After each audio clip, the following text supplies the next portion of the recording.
So today we have another video review for an appliance, and this one's a little bit different than what we normally would do. I have here a Samsung Bespoke RF30BB6600QL refrigerator. I've gotten a lot of questions from viewers if this fridge is any good, and I've even seen comments from technicians saying, hey, you need to look at this fridge. It's different than what Samsung has put out. It may actually be worthwhile to consider purchasing. And if you've ever watched the channel, we've talked a lot about Samsung refrigerators, but never anything good about their refrigerators. Now, please understand about this video. I am not being sponsored by Samsung to review this. I'll have links to buy this if you decide that this review is worthwhile and it makes sense for you to consider it. I've made a lot of money off of Samsung refrigerators, but not because I sell them, but because we fixed so many of their problems. I've tore apart probably hundreds of these, but never a bespoke refrigerator like this. But is this refrigerator worth considering versus all the other ones on the market? It's definitely different than anything else Samsung has put out.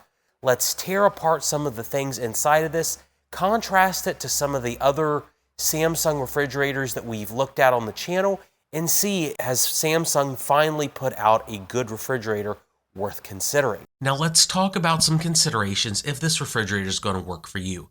This particular Samsung Bespoke refrigerator was made in Korea. The unit is 36 inches wide, 34 inches deep, and 70 inches tall, including the doors. Samsung offers a few different styles of this unit, such as counter depth, and with the picture only accessible from the inside of the door, without the opening that you see on this unit called the beverage center. You can also get a unit with a tablet computer inside called a family hub, but I would forego adding that as it adds a lot of complexity and cost to something that you really don't want. I have had some bad experiences with refrigerator tablet computers before, and I still think they're a very bad idea, as the cost, capabilities, and unreliability of these things just isn't worth it. And if you think my experience was bad, just imagine what happens when you add cameras and the mullion flap to your refrigerator. But back to the refrigerator. Before we get inside, the first thing you'll see is the outside of the refrigerator. By comparison to pretty much every other refrigerator on the market, a Samsung refrigerator like this is going to be significantly different. Samsung promotes this look for the fact that it comes in some wild and sometimes crazy color schemes.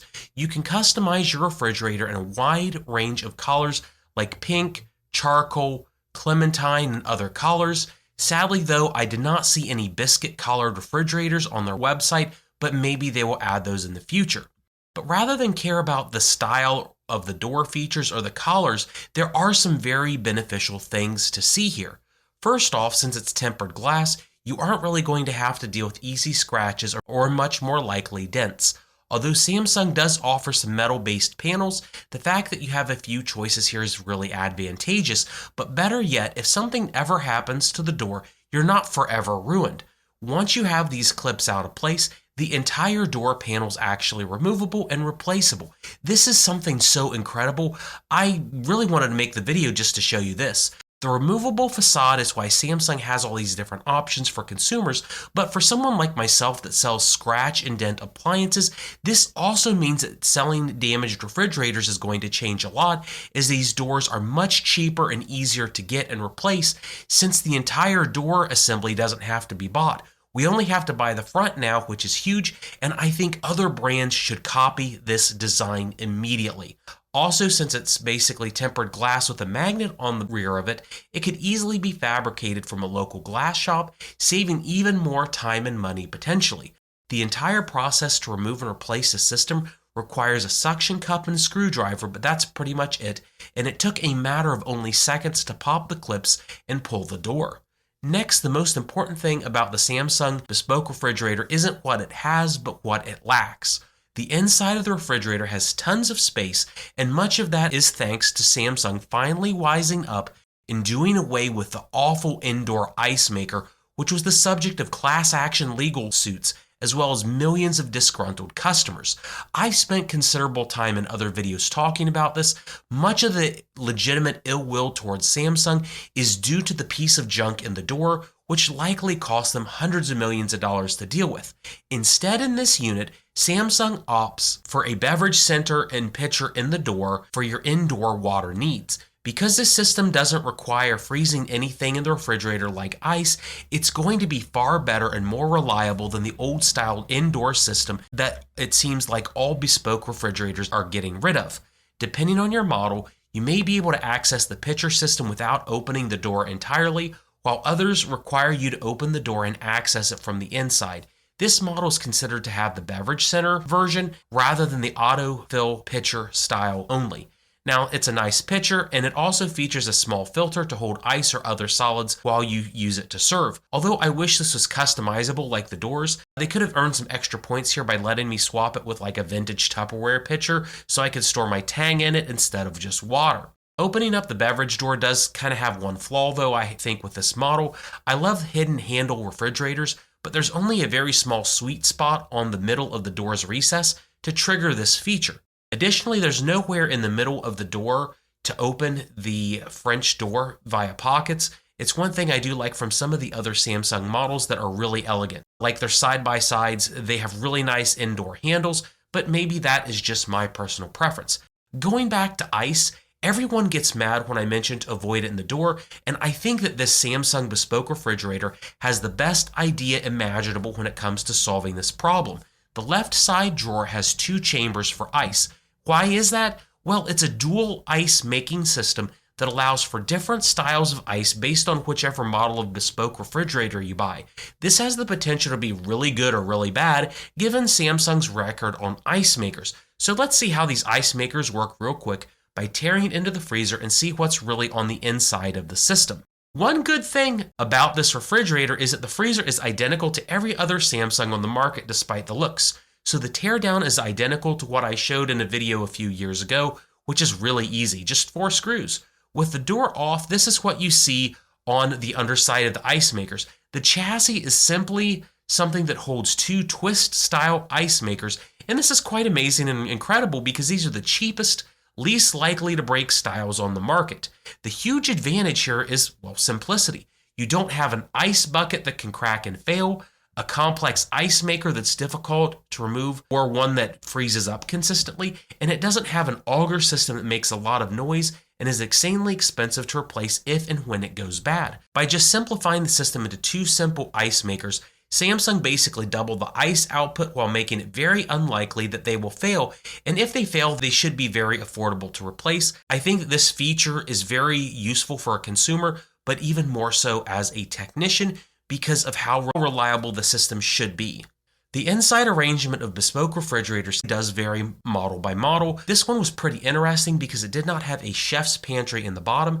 Instead, it opted for 2 huge crisper drawers at the bottom, and the configuration I thought was pretty unique in that directly above it, there are 2 more essentially crisper drawers lined side by side with the water filter cartridge housing. I can't say how many models there are I've ever seen use this configuration, and I think it's a really good way of optimizing space. But as a technician, one of the areas of concern I do have on this style of refrigerator isn't the drawers, but what's behind them. So let's go ahead and remove everything out of the inside of the unit, which is really easy to remove these drawers. And I'll tell you that the glass shelves are really well built and sturdy, although the crisper drawers were kind of thin on the plastic, so they're not quite the best. Having taken apart a lot of the older style units, it is very similar to take this one apart, and I won't bore you with too many details on that. The panel is much larger here than the old style, but it still retains a lot of the similarities.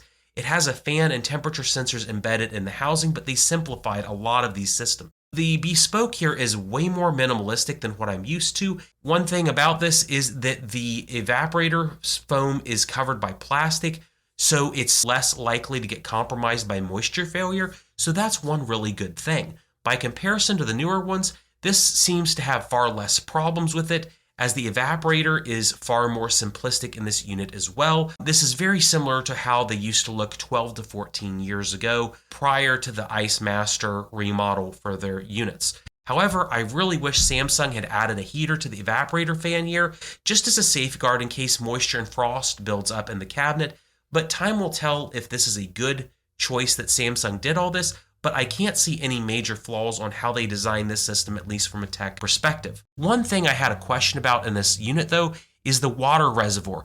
It's quite high up in the housing, and one common issue we saw with older model Samsung refrigerators is that if the fan ends up going bad due to ice, cold air will settle at the bottom of the refrigerator drawers, causing the reservoir to crack, resulting in significant leaks. This unit has the reservoir setting up much higher in the filter housing and towards the center of the refrigerator. This means that the cold air would likely settle at the bottom of the crisper drawers. It's a huge advantage on this design over the previous models, which I think is, again, a good benefit to how they've designed this unit. One other thing to note about this when you open the doors is the door swing of these models. They swing out about 2 inches towards each side when fully open, then about 1 inch to the rear of the cabinet. So these doors are not going to sit exactly flush with a wall. Also, as a note on this style refrigerator, you do need 1 inch of clearance behind them, so make sure that you consider these regarding a refrigerator if you're setting it inside some cabinets. The reason that the clearance is so important is that the compressor, fan, and condenser system have enough fresh air to run properly behind the unit. Samsung actually recommends 3 inches of rearward clearance for best results, and I do suggest that, as it allows for more fresh air to move, and the more fresh air that the unit gets, the better it operates. Also, make sure to clean the condenser every 6 months for best results. Despite no computer being in the door like a tablet, the unit does allow you to use the Samsung SmartThings app. The app for this refrigerator is very minimalistic, and I do prefer it that way. It took me only about 3 minutes to log on, and having dealt with some LG and GE units, this was a nice change of pace. Once in, you can adjust the temperature. You can request the unit run harder with the power freeze option. You can turn the ice makers on and off, check the status of the water filter, look at power usage, and a few other features. Now, the more complex versions of the refrigerator that have the cameras or the flex zone doors could do extra things like give you an inside view of the food, unless you've angered the fridge by filling it with too many things like apples, since it absolutely hates iPhones. Although Samsung is known for having pretty good electronics, this does extend generally to the refrigerator electronics, but there's always that concern about machine reliability. For the bespoke refrigerators, you do have a 5-year sealed system warranty and 10 years on the compressor as well, but a standard 1-year warranty generally on all other parts. Speaking of electronics though, one of the final things to look at on the refrigerator is the minimalistic UI that is in the door. This is very similar to what you see on the SmartThings app that we looked at the phone just a moment ago. You can change the refrigerator and freezer temperatures, the ice maker status, you can change the autofill pitcher, and a few other minor things. And that's all the major features of this style refrigerator. Now that we've gone through the Samsung Bespoke refrigerator, is it a really good refrigerator? Yes. This is probably the best refrigerator Samsung has made in at least 12 or 13 years. Maybe the best refrigerator Samsung has ever made. This is a huge improvement for them, which is really, really good. However, there are some caveats to this. The huge advantage on this is they moved all the ice maker to the bottom of the refrigerator. I know we've talked about this already, but this is absolutely the biggest improvement. I love how this looks and will operate. I know I'll get a lot of hate comments about the fact it's not in the door, but quite frankly, if you want it in the door, just prepare for a massive nightmare if you're willing to buy a Samsung.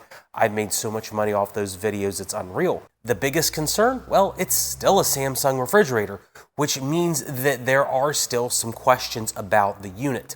The warranty is a major concern on it. Samsung is rather notorious, not necessarily for the span of the warranty, but the fact that their repair service is garbage. Depending on where you live, it may be hard to get the model serviced if it breaks under warranty, although Samsungs usually don't break very much under warranty. Although I do make these videos to where you can click a link and purchase it, I would consider finding out if, say, Costco has the model that you want, because they offer really good warranty protection, and so does Big Sandy as well. Those are two that I know that do a good job.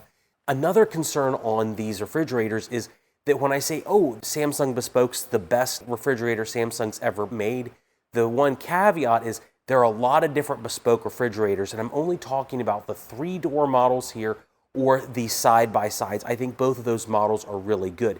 Don't opt for the family hub with the tablet in the door. Don't opt for any of the AI opening and closing features. Try to keep this as minimalistic as possible. That's going to increase your chances of getting a really good refrigerator. Samsung offers a lot of complex features, and the reality is they're all terrible and unreliable. The extra bells and whistles are just terrible. Finally, is this the best refrigerator on the market? No. I still would prefer a GE refrigerator with the same features and options. It would probably be a little bit less money, and I and most techs still think that GE is quite good. However, not every make and model of GE is going to fit what you want, and some of these Samsung Bespokes are going to be in sizes, profiles, and capacities that are more desirable. And that makes these a good consideration depending on what is going on. The model I have here retails in the real world for about $2,000. You may say, oh, that's quite expensive for a no-frills French door refrigerator, but I think for the fact that it was assembled in South Korea and most of the parts on this seem to be pretty well built, I think that it is a good value in the long run.